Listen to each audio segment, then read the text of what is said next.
నమస్కారం. సుఖీభవకు స్వాగతం. ఈరోజు సుఖీభవలో వేసవిలో పైల్స్ బాధల, కిడ్నీలకు మందుల సెగ. వేసవిలో బీరు తాగితే చలవ చేస్తుందా?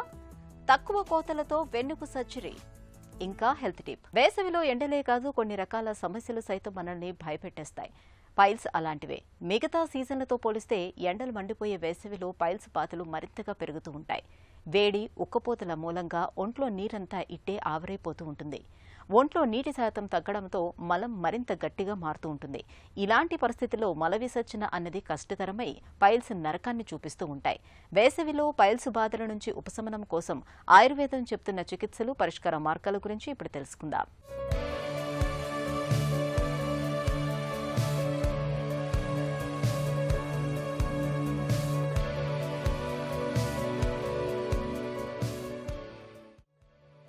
ఒకే చోట కదలకుండా కనీసం ఓ 10 నిమిషాలైనా కూర్చోకుండా కుర్చీలో అటూ ఇటూ కదిలే వారిని చూస్తే పక్కవారికి కాస్త చిరాకుగానే ఉంటుంది. కానీ అది పైకి చెప్పలేని బాధ. ఇంతగా బాధించే వ్యాధి పేరే పైల్స్. ఈ సమస్యను బయట చెప్పుకోలేక చాలామంది లోలోన మదన పడుతుంటారు. మొలలు చూడ్డానికి పిలకలుగా కనబడినా రక్తంతో ఉబ్బి ఉంటాయి. ఇవి మలద్వారం వెంట బయటకు పొడుచుకొని వచ్చినట్లుగా కనిపిస్తాయి. పైల్స్తో బాధపడుతున్నప్పుడు ఆసనంలో నొప్పి, మంట, రక్తస్రావం జరగడం, ఈ బాధలన్నీ మనకు అనుభవంలోకి వస్తుంటాయి. ముఖ్యంగా ఎండలు మండిపోయే వేసవి సీజన్లో ఈ పైల్స్ బాధలు మరింత తీవ్రంగా మారుతుంటాయి. వేసవిలో ఎండ తీవ్రత ఎక్కువగా ఉండటం వలన శరీరంలో నీటి శాతం తగ్గిపోయి శరీరంలోని భాగాలు పొడిబారుతుంటాయి. దీంతో మల విసర్జన కష్టంగా మారుతుంది. మల విసర్జన సాఫీగా జరగక బలంగా ముక్కడం వల్ల మలాశయం వద్ద ఉండే కండరాలు, రక్తనాళాలు ఒత్తిడికి గురై మరింతగా ఉబ్బుతుంటాయి. దీంతో పైల్స్ బాధలు మరింతగా పెరుగుతుంటాయి. వేసవిలో వేధించే పైల్స్ బాధలకు ఆయుర్వేదం తనవైన చక్కటి చికిత్సల్ని చెబుతుంది. ఈ పైల్స్ సమస్య అంటే అర్సెస్ అంటాం సంస్కృతంలో చెప్పేటప్పుడు.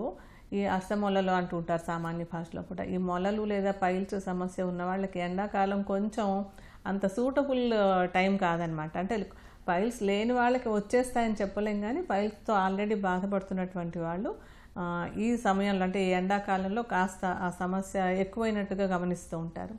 ముఖ్యంగా ఎందుకంటే ఎండాకాలంలో అందరికీ కూడా జీర్ణశక్తి బాగా మందగించిపోతుంది. పైల్స్కి జీర్ణశక్తికి చాలా అవినాభావ సంబంధం ఉందన్నమాట. జీర్ణశక్తి మందగించినటువంటి వాళ్ళలోనే ఈ పైల్స్ సమస్య వస్తుంది అనేటువంటిది ఆయుర్వేద సిద్ధాంతం. అందుకని ఆ జీర్ణశక్తి బాగుండకపోవడం వల్ల, ఈ కాలంలో వాతదోషం పెరగడం వల్ల కూడా ఈ పైల్స్ సమస్య కాస్త ఎక్కువ అవుతూ ఉంటుంది. అలాగే ఇంకొకటి ఏంటంటే, ఎంత నీళ్ళు తాగినా నీరు శరీరంలో ఎగిరిపోతూ ఉంటుంది కదా. నీరు ఎగిరిపోవడం వల్ల కూడా కొంచెం మలబద్ధకం అది పెరిగి కూడా ఈ కాలంలో పైల్ సమస్య వచ్చే అవకాశం ఉంటుంది. వాతదోషం పెరగడం కూడా ఒక కారణం అవుతూ ఉంటుంది. దానికి తోడు ఏంటంటే, మనందరికీ కూడా, మన తెలుగు వాళ్ళందరికీ కూడా ఈ ఎండాకాలం వచ్చేసరికి మంచి ఊరగాయలన్నీ బాగా తయారవుతూ ఉంటాయి. కొత్త ఆవకాయలు, కొత్త మాగాయలు అవి తింటూ ఉంటారు. సో ఈ కారం ఎక్కువగా తినడం వల్ల కూడా పైల్స్ సమస్య వేసవి కాలంలో కాస్త పెరిగేందుకు అవకాశం ఉంటుంది. సో పైల్స్తో బాధపడుతున్నటువంటి వాళ్ళందరూ కూడా ఈ అంశాలన్నింటినీ దృష్టిలో ఉంచుకొని ఈ ఎండాకాలంలో కాస్త కారం అది ఎక్కువ తినకుండా తీపి, పులుపు ఉన్నటువంటి ఆహారాలు తీసుకుంటూ ఉండడం, అలాగే మంచినీళ్ళు తప్పనిసరిగా ఎక్కువగా తీసుకోవడం అనేది ముఖ్యంగా పాటించవలసినటువంటి సూత్రం. మంచినీళ్ళే కాదు, మజ్జిగ ఈ పైల్స్ సమస్యతో బాధపడుతున్నటువంటి వాళ్ళకి ఒక మంచి మందుగా ఉపయోగపడుతుంది. అందుకని రోజు కమ్మటి మజ్జిగని 2 పూట్ల 2 గ్లాసులు చొప్పున తప్పనిసరిగా తీసుకుంటూ ఉంటే పైల్స్తో బాధపడేటువంటి వాళ్ళు ఈ సమ్మర్ వచ్చినా సరే ఎండాకాలంలో కూడా దీనివల్ల ఎటువంటి బాధ లేకుండా ఉండడానికి అవకాశం ఉంటుంది. ఎందుకంటే మజ్జిగే ఒక మంచి మందు పైల్స్ సమస్యకి. సో కమ్మటి మజ్జిగని 2 పూట్ల హాయిగా బాగా గ్లాసు చొప్పున తాగుతూ ఉంటే పైల్స్ సమస్య పెరగకుండా ఉండేందుకు అవకాశం ఉంటుంది.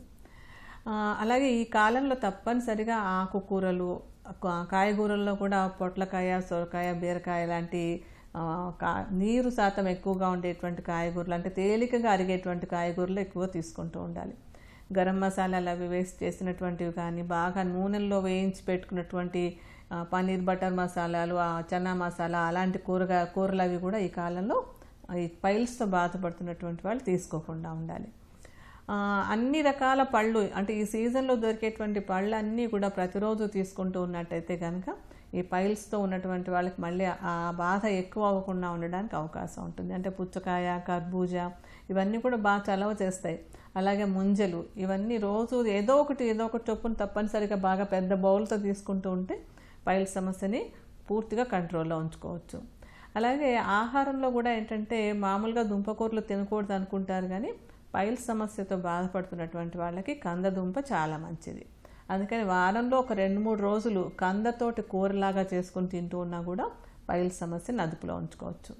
అలాగే వంటల్లో కూడా కొంచెం కీరదోసకాయతో చేసుకునేటువంటి పెరుగు పచ్చడి, లేకపోతే ముల్లంగి మనం సలాడ్ లాగా తీసుకుని తినడం కానివ్వండి, ఉల్లిపాయని సన్నగా ముక్కల్లాగా తరిగి దాన్ని పెరుగులో వేసుకొని ఒక పెరుగు పచ్చడిలాగా చేసుకొని తినడం, ఇవన్నీ కూడా ఏంటంటే పైల్స్ని అదుపులో ఉంచుకోవడానికి ఆహారపరంగా చాలా చక్కగా ఉపయోగపడతాయి. పైల్స్ బాధలు తగ్గడానికి ఆయుర్వేదం మన రోజువారీ ఆహార విహారాల్లో ప్రత్యేకమైన జాగ్రత్తలు తీసుకోవాలని, రోజు మొత్తంలో సాధ్యమైనంత ఎక్కువగా నీళ్లను తాగడాన్ని అలవాటు చేసుకోవాలని సూచిస్తుంది. మజ్జిగలో కొద్దిగా ఉప్పు మరియు కొద్దిగా నిమ్మరసం పిండి తీసుకోవటం మంచిది. అల్లం, తేనె, నిమ్మరసం, పుదీనాను నీళ్లలో కలిపి తీసుకోవటం వల్ల పైల్స్ బాధల నుంచి మంచి ఉపశమనం దొరుకుతుంది. 1/2 టీ స్పూన్ జీలకర్ర పొడిని 1 గ్లాస్ వాటర్లో వేసి నిత్యం తీసుకుంటూ ఉంటే పైల్స్ బాధల తీవ్రత చాలా వరకు తగ్గుతుంది. 1 గ్లాసు నీటిలో కొద్దిగా ఉల్లిపాయ రసం, కొంచెం పంచదార కలిపి తీసుకోవటము మంచిదే. తులసి ఆకులను నీటిలో నానబెట్టి తరచూ చప్పరిస్తూ ఉండటం వల్ల కూడా పైల్స్ బాధలు తగ్గుతాయి. కరక్కాయతో తయారు చేసిన కషాయంలో రోజు ఉదయం సాయంత్రం కాసేపు కూర్చోవడం ద్వారా పైల్స్ బాధల తీవ్రత బాగా తగ్గుతుందని చెబుతారు నిపుణులు. పైల్స్తో బాధపడుతున్నటువంటి వాళ్ళకి కొన్ని తేలికపాటి పరిష్కార మార్గాలు కూడా ఉంటాయి. అందులో ఒకటి ఏంటంటే కందదుంపని శుభ్రంగా చెక్కు తీసేసి ముక్కల్లాగా చేసి ఎండబెట్టేయాలన్నమాట. బాగా ఎండిపోయినటువంటి దాన్ని పొడిలాగా చేసుకోవాలి. ఈ కందని ఎండబెట్టి చేసినటువంటి పొడి 1 చెంచా పొడికి 1 చెంచా బెల్లం పొడి కలపాలి. బెల్లాన్ని పొడిలాగా చేసేసుకుని కంద చూర్ణము, బెల్లం చూర్ణము 2 కలిపి ఒక ఉండలాగా చేసి సుమారుగా 1 ఉసిరికాయంత పరిమాణంలో ఉండలాగా చేసుకొని పొద్దున ఒకసారి సాయంత్రం ఒకసారి 2 పూట్ల తీసుకుంటూ ఉంటే కనుక పైల్స్ సమస్యను పూర్తిగా అదుపులో ఉంచుకోవచ్చు. అలాగే మనకి తేలికగా దొరికే ఇంకొకటి ఏంటంటే దానిమ్మ పండు తొక్కలు. దానిమ్మ పండు తినేసి మనం తొక్కలన్నీ అవతల బారేస్తుంటాం, కానీ దానిలో చాలా ఔషధ గుణాలు ఉంటాయి. ఈ దానిమ్మ పండు తొక్కల్ని తీసుకొని దాన్ని దంచి రసంలాగా తీసేసి ఆ రసం ఒక 30 ml అంటే ఒక 30 ml రసానికి కొద్దిగా తేనె కలుపుకొని రోజు తీసుకుంటూ ఉంటే కనుక ఈ వేసవి కాలంలో పైల్స్ సమస్య పెరగకుండా ఉండడానికి అవకాశం ఉంటుంది. అలాగే ఇంకొకటి ఏంటంటే మారేడు పండు గుజ్జు. ఈ మారేడు పండుని తీసుకొచ్చి ఆ గుజ్జు తీసుకుని ఆ గుజ్జుతో పాటుగా అందులో కొంచెం సొంఠి పొడి, అంటే కొద్దిగా 2 చిటికలు సొంఠి పొడి, ఒక 2 చిటికలు చిత్రమూలం పొడి, ఈ రెండింటిని కూడా కలిపి ఈ మిశ్రమాన్ని మజ్జిగలో కలిపేసుకోవాలి. అంటే ఒక పెద్ద చెంచాడు మారేడు పండు గుజ్జు, 2 చిటికలు సొంఠి పొడి, తర్వాత 2 చిటికలు చిత్రమూలం పొడిని 1 గ్లాసు మజ్జిగలో కలిపేసి ముద్దలా కలిపేసుకొని కొద్దిగా రుచికి వేసుకున్నట్టుగా సైంధవ లవణం కూడా కలుపుకొని ఒక పానీయంలాగా తాగుతూ ఉంటే కూడా ఈ పైల్స్ సమస్యని అదుపులో ఉంచుకోవచ్చు. అయితే ఆ పైల్స్ సమస్య కొంచెం ఎక్కువగా తీవ్రంగా ఉన్నట్టయితే కనుక చిట్కాలతోటి సరిపోదు, చిన్న చిన్న ఔషధాలు సరిపోవు కనుక అలాంటప్పుడు ఆయుర్వేద వైద్యుల సలహా తీసుకొని ఆయుర్వేద ఔషధాలు వాడుకోవచ్చు. దానికోసం మనకి ఆయుర్వేదంలో ఏంటంటే కాంకాయనవటి అని, అర్సోక్నవటి అని చెప్పి, చిరుబిల్వాది కషాయము, తర్వాత కరుణై లేహ్యం అని, అభయారిష్టం అని, ఇలాగ రకరకాల ఆయుర్వేద ఔషధాలు కూడా ఉన్నాయి. వాటిని డాక్టర్ల సలహాతో వాడుకుంటూ కూడా ఈ అంటే ఎండాకాలంలో ఈ పైల్స్ సమస్య పెరిగిపోకుండా ఉండేలాగా చూసుకోవచ్చు. పైల్స్ బాధలు తగ్గడానికి మొలలపైన బాహ్యంగా కొన్ని రకాల తైలాలను పూతగా పూయటం వల్ల మంచి గుణం కనిపిస్తుంది. నువ్వుల నూనెను తరచూ మొలలకు పట్టిస్తుంటే నొప్పి, మంట నుంచి మంచి ఉపశమనంగా ఉంటుంది. బేకింగ్ సోడాను మొలలు ఉబ్బిన చోట తరచూ పట్టిస్తుంటే మొలల పరిమాణం క్రమంగా తగ్గే అవకాశం ఉంటుంది. వేడి నీటితో తరచూ కాపడం పెట్టడమూ మంచిదే. పైల్స్ మరింతగా ముదిరిపోకుండా ఉండడానికి మలబద్ధకం లేకుండా చూసుకోవాలి. ఆహారంలో పీచు ఎక్కువగా తీసుకోవాలి. రోజు మొత్తంలో సాధ్యమైనంత ఎక్కువగా నీళ్లు తాగుతుండాలి. మానసిక ఒత్తిళ్లకు దూరంగా ఉండాలి. నిత్యం కాసేపైనా వ్యాయామం చేయడాన్ని అలవాటుగా మార్చుకోవాలి. పైల్స్ బాధలు బాగా తీవ్రంగా ఉన్నప్పుడు నిపుణుల పర్యవేక్షణలో కొంతకాలం పాటు ఔషధాలను వాడుకోవాలి. మందు బిళ్ళలంటే మన అనారోగ్యాన్ని తగ్గించాలి, మనల్ని తిరిగి ఆరోగ్యవంతుల్ని చేయాలి. కానీ మనం తరచుగా మింగే మందు బిళ్ళలే మన కిడ్నీలకు ఎసరు పెడితే అంతకు మించిన ఆందోళన మరొకటి ఉండదు. ఇవాళ మనం తరచుగా తీసుకునే యాంటీబయోటిక్స్, పెయిన్ కిల్లర్స్, బీపీ మందులు, షుగర్ మందులు, చివరికి యాంటాసిడ్ బిళ్ళలు, ఇవన్నీ ఎంతో కొంత మోతాదులో మన కిడ్నీలకు ముప్పుగా పరిణమిస్తున్నాయని హెచ్చరిస్తున్నారు డాక్టర్లు. నిత్యం మనం వాడే మందులతో కిడ్నీలకు పొంచి ఉన్న ప్రమాదం గురించి ఇప్పుడు తెలుసుకుందాం. మామూలుగా మనం చూసినట్టయితే నార్మల్ పర్సన్స్లో మరియు క్రానిక్ కిడ్నీ డిసీజ్ ఉన్న పర్సన్స్లో ఈ మందులన్నిటి ఏంటంటే మనం నార్మల్గా ఏ మెడిసిన్ తీసుకున్నప్పటికీ కూడా మన బాడీ నుంచి అది బయటికి పోయేది ఏంటంటే ఐదర్ మెజారిటీ ఆఫ్ ద మందులన్నీ కూడా మనకి కిడ్నీ ద్వారా బయటకు వెళ్తాయి. ఒక 20% ఆఫ్ ద మందులు ఏంటంటే లివర్ ద్వారా బయటకు వెళ్తాయి. ఎప్పుడైతే మనం మామూలుగా ఈ మందులు ఏంటంటే మనం ఇర్రెగ్యులర్గా తీసుకోవడం వల్ల, ఎస్పెషల్లీ ఈ over the counter pain killers, అంటే మామూలుగా ఏం చేస్తామంటే ఈ కాంబినేషన్ ఆఫ్ పెయిన్ కిల్లర్స్ ఉంటాయి. ఒకటే ట్యాబ్లెట్లో 2-3 రకాల పెయిన్ కిల్లర్ ట్యాబ్లెట్స్ ఉంటాయి. సో చాలామంది ఏంటంటే ఆ పెయిన్ ఎందుకు వస్తుందో తెలుసుకోకుండా ఆర్ వైద్యుని సలహా లేకుండా జస్ట్ మెడికల్ షాప్లోకి వెళ్ళి నాకు ఈ పెయిన్ ఉంది, హెడేక్ ఉంది, మోకాళ్ళల్లో నొప్పులు ఉన్నాయనే పెయిన్ కిల్లర్స్ వాడడం వల్ల అవి కనుక దీర్ఘకాలంగా వాడినట్టు అయ్యేది ఉంటే కిడ్నీ జబ్బులు వచ్చే అవకాశాలు ఉంటాయి. మరియు ఒకవేళ ఆల్రెడీ క్రానిక్ కిడ్నీ డిసీజ్ మనకు తెలియకుండా ఉండే అవకాశం ఉంటుంది. కాబట్టి సపోజ్ ఇప్పుడు డయాబెటిక్ పేషెంట్ ఉన్నాడు, హై బ్లడ్ ప్రెషర్ ఉన్న పేషెంట్ ఉన్నాడు, మనకు తెలియకుండా కూడా క్రానిక్ కిడ్నీ డిసీజ్ ఉండొచ్చు. కొన్ని రకాల మందుల్ని మనం మామూలుగా ఎట్లా అంటే ఈ కిడ్నీ పేషెంట్స్కి, క్రానిక్ కిడ్నీ డిసీజ్ పేషెంట్కి వాళ్ళ కిడ్నీ ఎంత పని శాతం చేస్తుందనే దాన్ని బట్టి మామూలుగా ఇప్పుడు జ్వరానికి ఇచ్చే మందులను కూడా డోస్ తగ్గేయాల్సి ఉంటుంది. ఆరు కొన్ని మెడిసిన్స్ని కంప్లీట్గా అవాయిడ్ చేయాల్సి ఉంటుంది. సో ఇది మనం కాకుండా చూసుకోవాలి అంటే ప్రతి ఒక్కరు కూడా ఒక 40 years దాటిన తర్వాత ఈ EGFR అనే టెస్ట్ చేసుకొని వాళ్ళ కిడ్నీ ఎంత పని శాతం చేస్తుందనేది చూసుకొని దాన్ని బట్టి మందులు వాడడం మంచిది. నడినెత్తిన ఎండ చుర్రుమనిపిస్తున్నప్పుడు చల్లగా ఏదైనా తాగాలనిపిస్తుంది. అయితే ఇలాంటప్పుడు మనలో చాలా మందికి కూల్ డ్రింకులు, ఆపై బీరు బుడ్డీలు గుర్తుకొస్తూ ఉంటాయి. మిగతా వారి మాట ఎలా ఉన్నా కుర్రకారు మాత్రం బీరు బాటిల్కి ఓటు వేస్తూ ఉంటారు. బీరు తాగితే ఒంటికి చలవ చేస్తుందని, వేసవి తాపం తగ్గుతుందన్న నమ్మకంతో ఈ ఎండాకాలంలో బాటిల్లో కొద్దీ బీరును తాగిస్తూ ఉంటారు. అసలు ఈ నమ్మకముల నిజమెంత? బీరు తాగితే నిజంగానే చలవ చేస్తుందా అంటే కాదనేదే సమాధానం. బీరు తాగటం ఆరోగ్యానికి ఎందుకు మంచిది కాదు ఇప్పుడు తెలుసుకుందాం.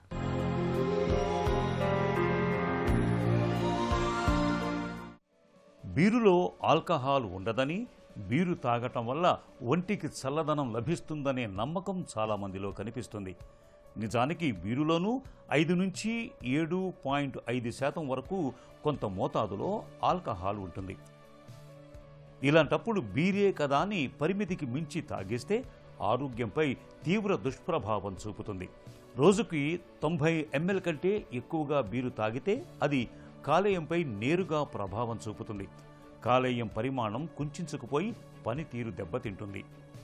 ఇప్పటికే కాలేయ సమస్యలున్నవారు, అధిక కొవ్వు, బరువు, మధుమేహంతో బాధపడుతున్నవారు అదే పనిగా ఆల్కహాల్ తీసుకుంటే ఇంకా త్వరగా గాలేయ జబ్బుల బారిన పడే అవకాశం ఉంటుంది. కడుపులో జిగురు పొరను ఆల్కహాల్ దెబ్బతీస్తుంది. ఫలితంగా అల్సర్లు ఏర్పడి రక్తవాంతులు, విరేచనాల సమస్యలు ఎదురవుతాయి. బీరుకు బానిసలవ్వటం వల్ల స్థూలకాయులుగా మారుతారు. నాడీ వ్యవస్థలపై ఆల్కహాల్ ప్రభావం పడుతుంది. శరీర కదలికలను నియంత్రించే వ్యవస్థ దెబ్బతింటుంది. మెదడుపై దుష్ప్రభావం చూపడంతో ఆలోచన శక్తి తగ్గిపోతుంది. కొన్నిసార్లు మెదడులో రక్తస్రావం జరిగే ప్రమాదము ఉంటుంది. బీరు తాగే వారిలో మానసిక ఆందోళన, కుంగుబాటు సమస్యలుంటే మరింత ఎక్కువవుతాయి. ఆల్కహాల్ ఎక్కువగా తీసుకున్న వారికి వారు వాడుతున్న మందుల ప్రభావం తగ్గిపోతుంది. అధిక రక్తపోటు ఉన్నవారిలో బీపీ మాత్రలపై ఆల్కహాల్ దుష్ప్రభావం చూపి ఆ మాత్రల ప్రభావాన్ని తగ్గిస్తుంది. బీపీ స్థాయి పెరిగి గుండె లయ తప్పుతుంది. బీరు ఎక్కువగా తీసుకున్నప్పుడు శరీరంలోని నీరు, సోడియం, పొటాషియం మూత్రం ద్వారా బయటకు పోతాయి. ఫలితంగా డీహైడ్రేషన్కు దారితీసే ప్రమాదం ఉంటుంది. గ్లూకోజ్ ఉత్పత్తిపై ఆల్కహాల్ ప్రభావం చూపుతుంది. ఫలితంగా మధుమేహంలో రక్తంలో చక్కెర స్థాయి ఒక్కసారిగా తగ్గి హైపోగ్లైసిమియా అనే ప్రమాదకర స్థితిలో కోమాలోకి వెళ్లే ప్రమాదం ఉంటుంది. ఈ నేపథ్యంలో వేసవిలో బీర్లు తాగటం కన్నా పండ్ల రసాల్ని తాగటం ఆరోగ్యానికి ఎంతో మేలు. వెన్నెముక ఆపరేషన్ అంటే ఒకప్పుడు అందరూ వణికిపోయేవారు. వెన్నుపై పెద్దగా కోతలు పెట్టి ఆపరేషన్ చేసేవారు. దీంతో వారాల తరబడి ఆసుపత్రిలో గడపాల్సి వచ్చేది. ఇంత రిస్క్ తీసుకున్నా సర్జరీల సక్సెస్ అంతంత మాత్రంగానే ఉండేది. అయితే ఇవాళ వెన్నెముక సర్జరీలకు సంబంధించి ఆధునిక వైద్యంలో విప్లవాత్మకమైన మార్పులెన్నో వచ్చాయి. కేవలం చిన్నపాటి రంధ్రం చేయటం, లేదంటే సన్నటి సూదిని పంపించి సునాయాసంగా సర్జరీలు చేసేస్తున్నారు. తక్కువ కోతలతో వెన్నుకు సర్జరీలు చేయటం గురించిన పూర్తి వివరాలని డాక్టర్ని అడిగి ఇప్పుడు తెలుసుకుందాం.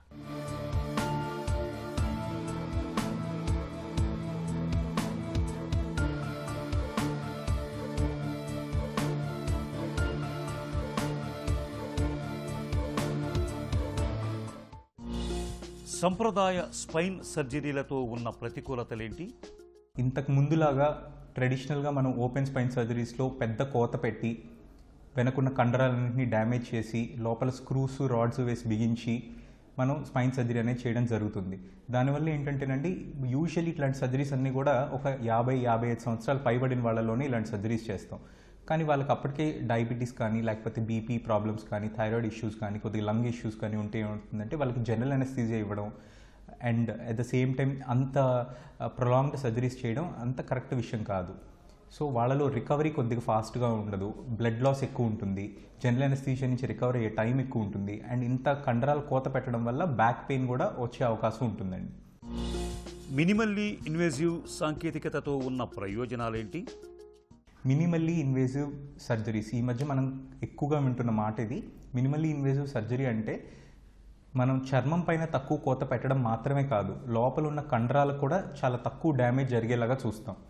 అలాగా కేవలం ఏదైతే ప్రాబ్లం ఉందో, ఎక్కడైతే డిస్క్ ఒత్తుకుంటుందో, ఎక్కడైతే స్పైనల్ కార్డ్ వెళ్ళే దోవ మూసుకుపోతుందో కేవలం అక్కడ వరకు ట్రీట్మెంట్ మాత్రమే చేసుకొని మనం బయటకు వచ్చేస్తాం. కండరాల డ్యామేజ్, ఎముకల డ్యామేజ్ అనేది చాలా వరకు మనం అవాయిడ్ చేయడం జరుగుతుందండి. మినిమల్లీ ఇన్వేజివ్ సర్జరీలు ఎన్ని రకాలుగా ఉంటాయి? మినిమల్లీ ఇన్వేజివ్ సర్జరీ అనే పెద్ద మాటని మనం కామన్ టర్మ్స్లో keyhole surgery, pinhole surgery అని చెప్తామండి. యూజువల్లీ మినిమల్లీ ఇన్వేజివ్ సర్జరీస్ ఎలా ఉంటాయి ఏంటంటే వాటికి స్పెషల్ ఎక్విప్మెంట్స్ ఉంటాయి అన్నమాట. సో ఆ స్పెషల్ ఎక్విప్మెంట్స్తో మనం కోతని అవాయిడ్ చేసి డైరెక్ట్గా మనం స్క్రూస్ వేసుకోవడం అండ్ లోపల ఎక్కువ ఎముకని కండరాన్ని డ్యామేజ్ చేయకుండా మనం ఆ రూట్ని అంటే ఏదైతే నరం మీద ఒత్తిడి ఉందో దాన్ని ఫ్రీ చేసుకోవడం అలాంటివి చేస్తూ ఉంటాం. అండ్ దాంతోపాటుగా చాలా తక్కువ కోతతో mini open spine surgeries using operating microscopes అంటే మైక్రోస్కోప్ ద్వారా కూడా చిన్న కోతతో మనం సర్జరీస్ని ఫినిష్ చేసుకోవచ్చు. ఈ మధ్య వచ్చిన లేటెస్ట్ టెక్నాలజీ ఏంటంటేనండి ఎండోస్కోప్. మనం ఎట్లా అయితే ముందు ఉదర భాగానికి మనం లాప్రోస్కోప్ ద్వారా మనం ఎట్లా అయితే సర్జరీలు చేయించుకుంటున్నామో అదేవిధంగా కేవలం ఒక కెమెరా సహాయంతో 5 మిల్లీమీటర్ల నుంచి 8 మిల్లీమీటర్ల కోతతోనే మనం ఆ కెమెరా మన నడుములోకి పంపించి మన డిస్క్ ప్రాబ్లం కానీ మన లంబార్ కెనాల్ ప్రాబ్లమ్స్ కానీ మనం ట్రీట్ చేసుకోవచ్చు. అలాగే ఈ మధ్య మనకి నావిగేషన్ టెక్నాలజీ అనేది కూడా వచ్చిందండి. సో ఆ నావిగేషన్ టెక్నాలజీ వల్ల ఒకవేళ ఫ్రాక్చర్ పేషెంట్స్లో కూడా కోత పెట్టకుండా మనం ఆ స్పైన్ ఫ్రాక్చర్స్ అనేవి ఫిక్స్ చేసుకోవడం జరుగుతుంది. వెన్ను సర్జరీలో ఎక్కడెక్కడ మినిమల్లీ ఇన్వేజివ్ సాంకేతికతను వాడుతున్నారు? Slip disc, lumbar canal stenosis, cervical stenosis, cervical disc prolapse, లేకపోతే ఫ్రాక్చర్స్ అండ్ చిన్నపాటి ఇన్ఫెక్షన్స్, వీటన్నిటిలో కూడా మనకి మినిమల్లీ ఇన్వేజివ్ స్పైన్ సర్జరీ అనేది మనం యూజ్ చేస్తున్నామండి ఈరోజు. పిన్ హోల్ సర్జరీలు అంటే ఏంటి? వెన్ను సర్జరీలో ఎలా ఉపయోగపడుతోంది? కీ హోల్ సర్జరీ కంటే ఇంకొక చిన్న మాట ఏంటంటే పిన్ హోల్ సర్జరీ అంటే అసలు కుట్టే లేకుండా అంటే కేవలం ఒక ఇంజెక్షన్ చేసేంత కోతతోనే మనం ఏమేమి ప్రాబ్లమ్స్ని ట్రీట్ చేయగలుగుతాం. సో ఈ వయసు పైబడిన వాళ్ళలో అండి ఆస్టియోపోరోసిస్ వల్ల కొన్నిసార్లు వాళ్ళు చిన్నపాటి దెబ్బలకు కూడా ఫ్రాక్చర్స్ జరగడం, నడువులో ఫ్రాక్చర్స్ అవ్వడం, వాళ్ళు ముందుకి ఇలా వాలిపోవడం, చాలా రోజులు బెడ్ మీద ఉండిపోవడం ఇలాంటివి జరుగుతూ ఉంటాయండి. వాళ్ళకి కేవలం ఒక చిన్న ఇంజెక్షన్ ద్వారా లోపలికి మనం సిమెంట్ ఎక్కించి వర్టిబ్రోప్లాస్టీ అంటాం, లేకపోతే లోపలికి బెలూన్ లాంటిది ఒకటి పంపించి దాని పేరు కైఫోప్లాస్టీ. సో వీటి వల్ల మళ్ళీ మనం ఆ నుజ్జైన ఎముకని కంప్లీట్గా ఓపెన్ చేసి వాళ్ళకి ఆ normal stability of the bone అనేది మనం బ్యాక్ తీసుకురాగలిగితే వాళ్ళకి బ్యాక్ పెయిన్ అనేది తగ్గిపోతుందండి. అండ్ అదొక్కటే కాదు, లాంగ్ టర్మ్గా బ్యాక్ పెయిన్ ఉండి వాళ్ళు ఒకవేళ సర్జరీకి ఎలిజిబుల్ కాదనుకోండి, అంటే వాళ్ళకి చాలా రిస్క్ ఫ్యాక్టర్స్ ఉండి సర్జరీ చేయడం వాళ్ళలో రిస్క్ అనుకోండి, మనం లోకల్ అనెస్థీసియా ద్వారానే అక్కడికి వెళ్ళేసేసి ఏదైతే ఆ నరం ఏదైతే ఇబ్బంది కలిగిస్తుందో, ఏదైతే జాయింట్ ఇబ్బంది కలిగిస్తుందో అక్కడికి వెళ్ళి లోకల్గా మనం రేడియో ఫ్రీక్వెన్సీ అబ్లేషన్స్ చేసుకునే ప్రొసీజర్స్ కూడా ఇప్పుడు అవైలబిలిటీలోకి వచ్చేసాయి. మినిమల్లీ ఇన్వేజివ్ సాంకేతికతతో సమస్యలేమైనా ఎదురవుతాయా? భవిష్యత్తులో ఇంకా ఎలాంటి మార్పులు వచ్చే అవకాశం ఉంది? యూజువల్లీ మినిమల్లీ ఇన్వేజివ్ టెక్నాలజీస్ వచ్చిందే ఫాస్ట్ రికవరీ కోసం, లెస్ బ్లడ్ లాస్, ఇమీడియట్గా మార్నింగ్ సర్జరీ చేయించుకుంటే ఈవినింగ్ కల్లా డిశ్చార్జ్ అయిపోయే ఫెసిలిటీ కోసం ఈ మినిమల్లీ ఇన్వేజివ్ సర్జరీస్ అనేవి ఉన్నాయండి. అండ్ ఇంక భవిష్యత్తులో ఇంకా ఎలాంటి టెక్నాలజీస్ వచ్చే అవకాశం ఉంది? ఫ్యూచర్లో 3D ప్రింటింగ్ కేజెస్, అంటే ఇప్పుడు మనం చూస్తూ ఉంటున్నాం 3D ప్రింటింగ్ అనేది మనకి వస్తూ ఉంటుంది, యూట్యూబ్లో చూడగానే చాలామంది ఫాలో అవుతూ ఉంటారు. 3D ప్రింటింగ్ టెక్నాలజీస్తో మనం ఇంప్లాంట్స్ డిజైన్ చేసుకోవచ్చు. అండ్ అసలు ఇప్పుడు లేటెస్ట్ ట్రెండ్ ఇందాక మీకు చెప్పాను ఎండోస్కోప్ అనేది. ఆ ఎండోస్కోప్ అనేది ఏంటంటేనండి అసలు లోపల ఏమి ఎముకని కండరాలని డ్యామేజ్ చేయకుండా డైరెక్ట్గా డిస్క్ దగ్గరికి వెళ్ళి ఏదైతే మనకు ఆ స్లిప్ డిస్క్ ప్రాబ్లం ఉందో లేకపోతే ఏదైతే నరం ఒత్తిడి ఉందో మనం దాన్ని ఫ్రీ చేసుకోవడం జరుగుతుంది అనమాట. సో అండ్ ఫ్యూచర్లో ఇంకా robot and navigation assisted surgeries కూడా వచ్చే అవకాశాలు చాలా ఉన్నాయి. ఇప్పటికి వెస్ట్లో జరుగుతున్నాయి, ఇప్పుడు మన ఇండియాలో కూడా వస్తున్నాయండి. త్వరలో అది కూడా మన వికాస్ హాస్పిటల్కి మనం తీసుకొస్తాం. వెన్నుకు సంబంధించి ఇవాళ సంప్రదాయ సర్జరీలకు కాలం చెల్లిపోయింది. వెన్నులో తలెత్తిన సమస్యలకు నేడు కీహోల్ లేదా పిన్ హోల్ పద్ధతిలో చాలా సులువుగా సర్జరీలు చేయగలుగుతున్నారు. ఈ కోత తక్కువ సర్జరీలతో సక్సెస్ రేటు కూడా ఎక్కువగానే ఉంటుంది. ఒక చిన్న చిట్కా మీకోసం. వేసవిలో కామెర్లు సోకినప్పుడు ఒక పెద్ద చెంచాడు కలబంద గుజ్జుకి కొద్దిగా సైంధవ లవణం కలిపి తీసుకోండి. కామెర్లు త్వరగా తగ్గుముఖం పడతాయి.